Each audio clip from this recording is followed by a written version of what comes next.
Hi, this is Randy. I found a article which is new. It was written this month by Chaya Kurtz, January 4th, 2016. And it's called How to Spot a Spiritual Sexual Predator. And it's at Hevria, HEVRIA.com.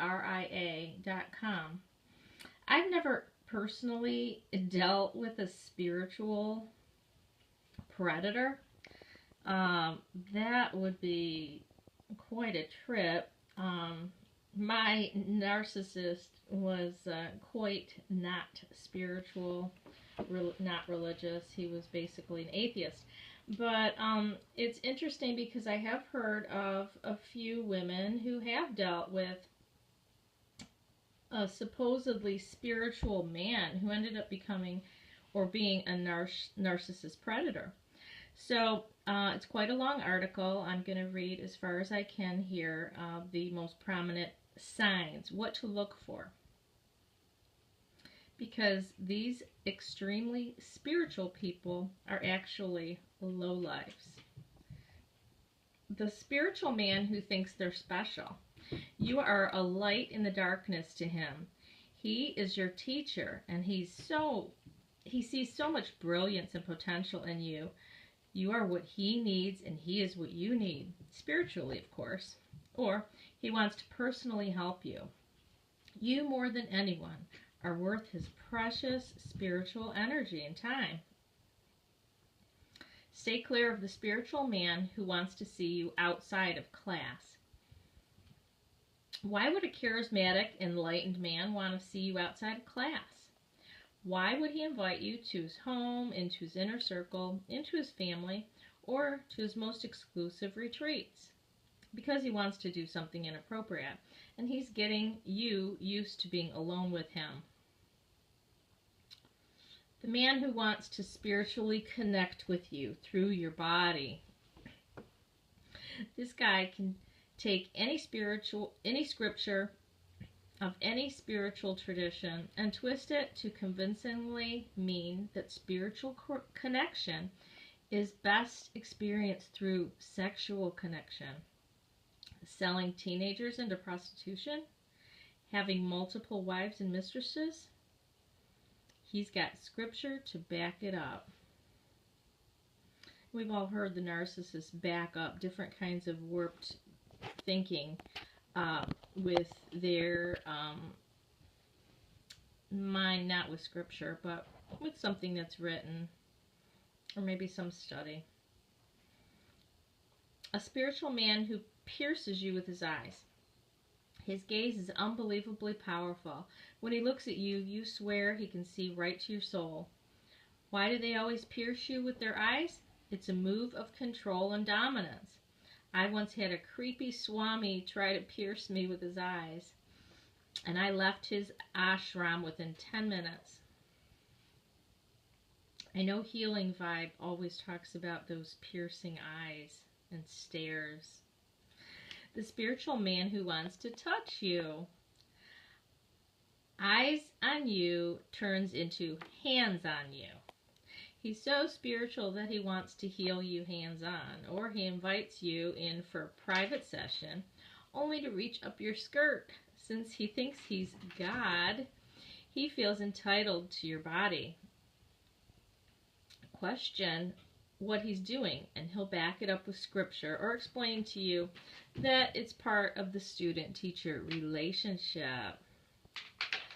The spiritual man whose love and non-attachment are superior to everyone else's.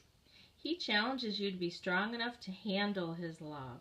He's not sure if you have what it takes to be loved by him, and he wants you to prove it. And or he is a master of non-attachment. He wants to prove how good he is at not getting attached by getting intimate with you and not giving a crap. He convinces you that you are weak because you have human feelings, and he is strong and enlightened because he is a master of non-attachment. He's not a womanizer. He's just really good at not getting attached. Sounds like the NSA, no strings attached. The humble man who talks about himself a lot. I've met way too many of these guys. All conversations lead back to them. He is so humble that he doesn't even have his own possessions or home. Instead, he's going to mooch off of you and other women.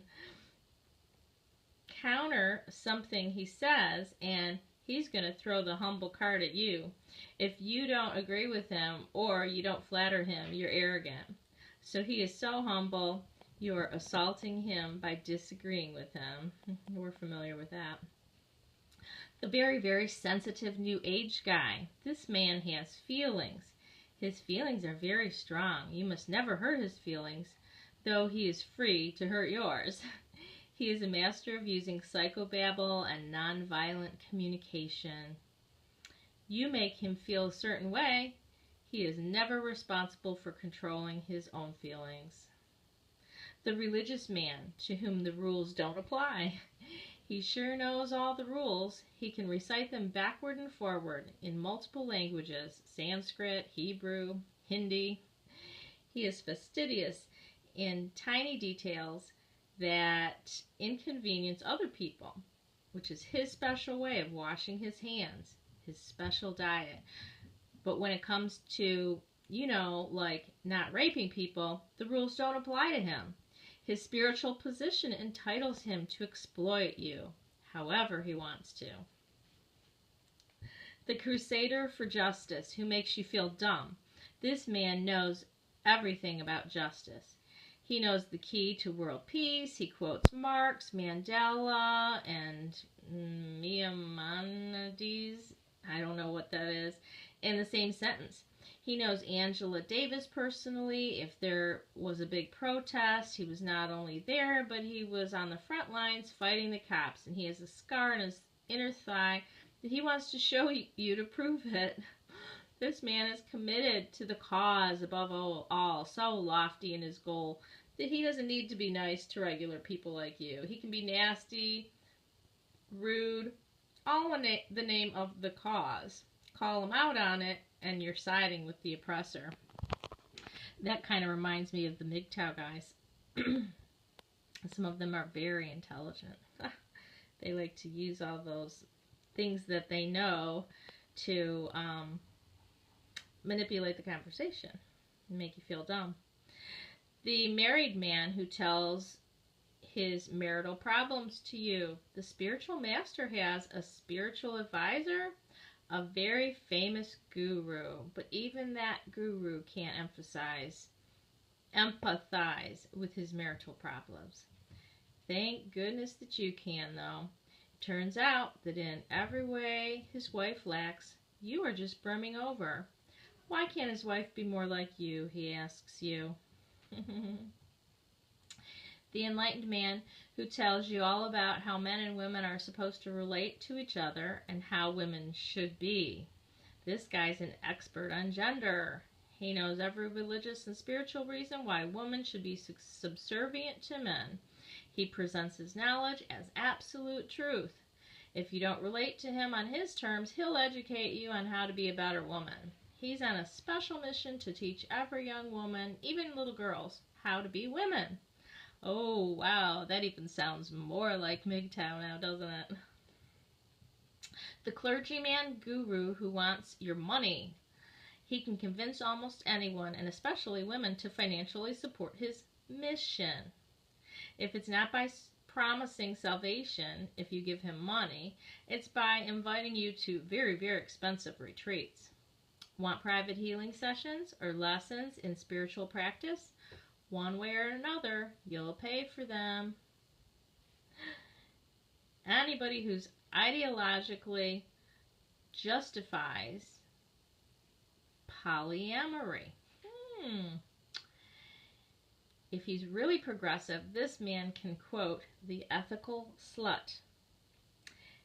Sounds like that sounds like a book. And since his predecessors in his spiritual lineage had multiple wives, certainly he should have them. While he is free to enjoy his spiritually sanctioned dalliances, you're in big trouble if he even thinks you're cheating on him. After all, it's Tantra, or it's Christianity, or Abraham had more than one wife. He has so much spiritual mojo that he is simply gifting it to all the women he's intimate with. How dare you refuse his precious gift? And the last one is the healer who has a special treatment just for you. This man has identified that something is wrong with you. There is something wrong with you that only he has identified because he's so enlightened. It is critical that he and only he heal you. What? Having sex with him is part of the treatment? How surprising. And then the author ends by saying, a final word. These creepy guys are out there in droves, and almost everyone who is involved in religion and or spirituality will meet one at some point. Nobody who is on a high spiritual level will pressure you for sex. Period. People who are genuine spiritual teachers or activists will speak to you respectively. Full stop. There's a big difference between being wowed by the intelligent way a man speaks and being treated respectfully by that man. Trust your gut. If you feel uncomfortable, get out. That's the end of the article. Thanks for listening.